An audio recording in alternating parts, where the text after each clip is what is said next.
Hello everyone, welcome back to my channel. In this video, I am going to discuss about types of partnership. अब हम बात करेंगे बेटा types of partnership. Mainly partnership को divide किया गया है इनटू 3 पार्ट्स। अब देखो फर्स्ट तो जो पार्टनरशिप है उसको डिवाइड किया गया है बेटा ड्यूरेशन बेस पे। कौन से बेस पे? Duration means time basis. Second one is हमारा लायबिलिटी बेसिस। तो पार्टनरशिप को कितने टाइप्स पे डिवाइड किया गया है बेटा? 2 type. First one is on the basis of duration, second one is on the basis of liability. Okay, अब बेटा हम डिफाइन करते हैं on the basis of duration. अब पार्टनरशिप में क्या होता है, एक ऑप्शन होता है पार्टनरशिप एट विल। अब पार्टनरशिप एट विल देखो इसके नाम से ही पता चल रहा है, इसमें क्या होता है, पार्टनर्स क्या होते हैं अपनी इच्छा से क्या करते हैं, बिजनेस स्टार्ट करते हैं और अपनी इच्छा से ही बिजनेस को क्या कर देते हैं, क्लोज कर लेते हैं। ठीक है, अब सपोज करो A and B are 2 partners. ठीक है, अब उन्होंने ए एंड बी 2 पार्टनर्स उन्होंने डिसाइड किया कि चलो एक हम रेस्टोरेंट ओपन करते हैं। ठीक है, ए एंड बी से that let's start a business. तो जैसे ही उन्होंने सोचा फिर उन्होंने क्या किया, लेट्स कंटिन्यू स्टार्ट कर लिया। ये सब अपनी एट विल अपनी इच्छा से करते हैं। फिर क्या हुआ, चलो मान लो इन्होंने 1 साल तक अपना बिजनेस कंटिन्यू रखा। आफ्टर दैट उन दोनों की इच्छा हो गई कि लेट्स एंड, अब बिजनेस का क्या करते हैं, हम एंड करते हैं। तो फिर क्या करेंगे, वो एंड कर देंगे। तो इसमें पार्टनरशिप एट विल में क्या होता है बेटा, इसमें पार्टनर्स के पास ऑप्शन होता है। पार्टनरशिप एट विल में क्या होता है, पार्टनर्स के पास क्या होता है, ऑप्शन होता है। वो अपनी इच्छा से क्या कर सकते हैं, बिजनेस को कंटिन्यू कर सकते हैं और अपनी इच्छा से ही जब उनकी इच्छा हो जाए तो एंड कर सकते हैं। अब देखो इसके एग्जाम्पल्स देखो बेटा क्या क्या हो सकते हैं। एग्जाम्पल में देखो रेस्टोरेंट, मान लो ए बी सी 3 पार्टनर है, उन्होंने मिलकर एक रेस्टोरेंट ओपन किया। अब मान लो 1 साल 2 साल अच्छा चला, तब तक इन्होंने चलाया, फिर उसमें लॉस आने लग गया। तो अब उनका मन क्या किया कि चलो लेट्स एंड, अब हम एंड कर देते हैं। तो फिर वो क्या करेंगे, पार्टनरशिप को खत्म कर देंगे। या फिर कोई रिजोर्ट ओपन किया था, मान लो राम श्याम मोहन तीनों ने, फिर आफ्टर 5 ईयर 10 ईयर्स या 2 ईयर्स 1 ईयर आफ्टर उनकी इच्छा हो गई कि नहीं अब हम पार्टनरशिप कंटिन्यू नहीं करेंगे, तो वो क्या कर लेंगे, पार्टनरशिप को डिसकंटिन्यू कर लेंगे, खत्म कर लेंगे। ठीक है, तो ये तो होता है पार्टनरशिप एट विल। सेकेंड आता है बेटा पर्टिकुलर पार्टनरशिप। अब देखो इसके नाम से ही पता चल रहा है। ठीक है, यहाँ पे देखो कुछ भी कॉमन गोल नहीं था, कोई इनके पास कोई प्रोजेक्ट नहीं था, कोई स्पेसिफिक गोल नहीं था, ये अपनी इच्छा से कर रहे थे। जब तक इनका मन किया तो इन्होंने बिजनेस किया, जब इनका मन भर गया तो इन्होंने बिजनेस को एंड कर दिया।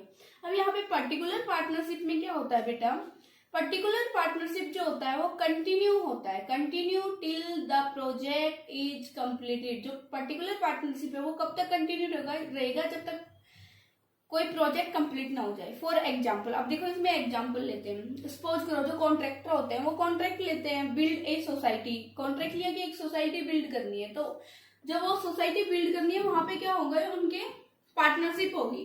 जैसे ही वो सोसाइटी क्या हो जाएगी बेटा, कंप्लीट हो जाएगी। ठीक है, जब तक चल रही है तब तक इनके बीच पार्टनरशिप होगी। जैसे ही वो कंप्लीट हो गई तो ये पार्टनरशिप का क्या हो गया, ऑटोमेटिकली क्या हो गई, पार्टनरशिप एंड, खत्म हो गई। ठीक है, या तो एक सोसाइटी का ले सकते हैं हम, या फिर कोई कॉम्प्लेक्स का ले सकते हैं। इसमें ये वाला एग्जांपल हम ले सकते हैं। यहाँ पे क्या होता है, सब क्या होते हैं, एक पर्टिकुलर इनके पास एक प्रोजेक्ट होता है, उस प्रोजेक्ट को जब तक कंप्लीट करेंगे तब तक इनके बीच पार्टनरशिप रहेगी। जैसे ही प्रोजेक्ट कंप्लीट हो जाता है तो ऑटोमेटिकली क्या होती है, पार्टनरशिप खत्म हो जाती है। ऐसे ही क्या है, सेम जैसे बिल्डिंग बनानी है किसी सोसाइटी में, तो वो सोसाइटी जब तक बनेगी ना तब तक बंदों के बीच में क्या रहेगी, पार्टनरशिप रहेगी। जैसे ही वो सोसाइटी कंप्लीटली बन गई है तो ऑटोमेटिकली क्या हो जाएगी, एंड हो जाएगी, क्योंकि ये पर्टिकुलर पार्टनरशिप है, किसी स्पेसिफिक गोल को लेके बनाई गई है। जैसे ही वो गोल अचीव हो जाता है तो ये पार्टनरशिप ऑटोमेटिकली खत्म हो जाती है। अब हम आते हैं बेटा सेकेंड पार्ट पे, लायबिलिटी। अब लायबिलिटी के बेसिस पे पार्टनरशिप को डिवाइड किया गया है 2 पार्ट्स में, एक unlimited liability and second one is limited liability. अब देखो अनलिमिटेड लायबिलिटी पार्टनरशिप में क्या होता है बेटा, यहाँ पे क्या होता है कि अगर सपोज करो फर्म को क्या हो जाता है, लॉस हो जाता है, पार्टनरशिप में क्या हो जाता है, लॉस हो जाता है। तो लॉस के केस में सबसे पहले पेमेंट किसको की जाती है, थर्ड पार्टी को। थर्ड पार्टी को मतलब आउटसाइडर्स को क्या की जाती है, पेमेंट की जाती है। अगर इनके पास बिजनेस के अंदर कुछ भी बचता नहीं है, थर्ड आउटसाइडर्स को पेमेंट करने के लिए। तो इनकी जो पर्सनल प्रॉपर्टी है ना वो सेल आउट हो जाती है बेटा अनलिमिटेड लायबिलिटी में। इनकी पर्सनल प्रॉपर्टी भी नहीं बचती अनलिमिटेड लायबिलिटी में, ये होता है। और मोस्ट कॉमनली जो इंडिया के अंदर अनलिमिटेड पार्टनरशिप ही थी, लेकिन अभी 2008 में LLP एक्ट 2008 नया एक्ट बना है जिसमें है लिमिटेड लायबिलिटी पार्टनरशिप।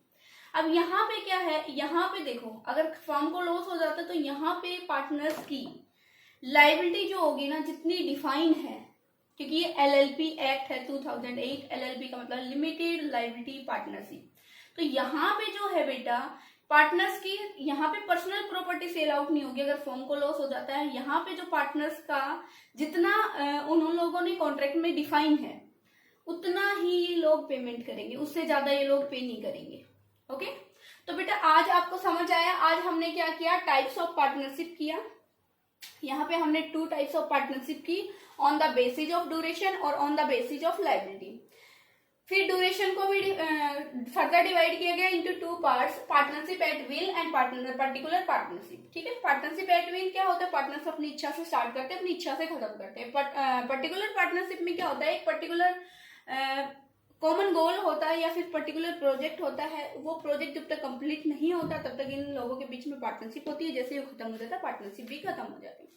फिर आता है सेकंड वन बेटा अनलिमिटेड लायबिलिटी पार्टनरशिप। यहाँ पे क्या होता है, जो पार्टनर्स की लायबिलिटी होती है वो अनलिमिटेड होती है। अनलिमिटेड मीन अगर फर्म को लॉस हो जाता है तो उनकी पर्सनल प्रॉपर्टी भी सेल आउट हो जाएगी फॉर पेमेंट ऑफ आउटसाइडर्स। और यहाँ पे लिमिटेड पार्टनरशिप में क्या है बेटा, यहाँ पे ये है कि यहाँ पे अगर फर्म को लॉस हो जाता है तो पूरा के पूरी उसकी प्रॉपर्टी सेल आउट ना होके उसने जितना कॉन्ट्रैक्ट के अंदर डिफाइन है उतना ही उस पार्टनर को पे करना पड़ता है। तो ये थोड़ी सी सिक्योर है, थोड़ी सी कम रिस्की है। और ये क्या होती है, बहुत ज्यादा रिस्की होती है। तो इंडिया के अंदर मोस्ट पॉपुलर जो पार्टनरशिप है वो अनलिमिटेड लायबिलिटी पार्टनरशिप था, लेकिन अभी 2008 में एक एक्ट बनाया गया जिसे बोला गया LLP एक्ट 2008, जिसमें पार्टनर्स की जो लायबिलिटी है वो क्या होगी बेटा, लिमिटेड होगी। Thank you for watching this video. अगर आपको हमारा ये वीडियो पसंद आया तो प्लीज इसको ज्यादा से ज्यादा शेयर कीजिए एंड सब्सक्राइब कीजिए ताकि हम आपके लिए और अच्छे अच्छे वीडियो बनाए। Thank you for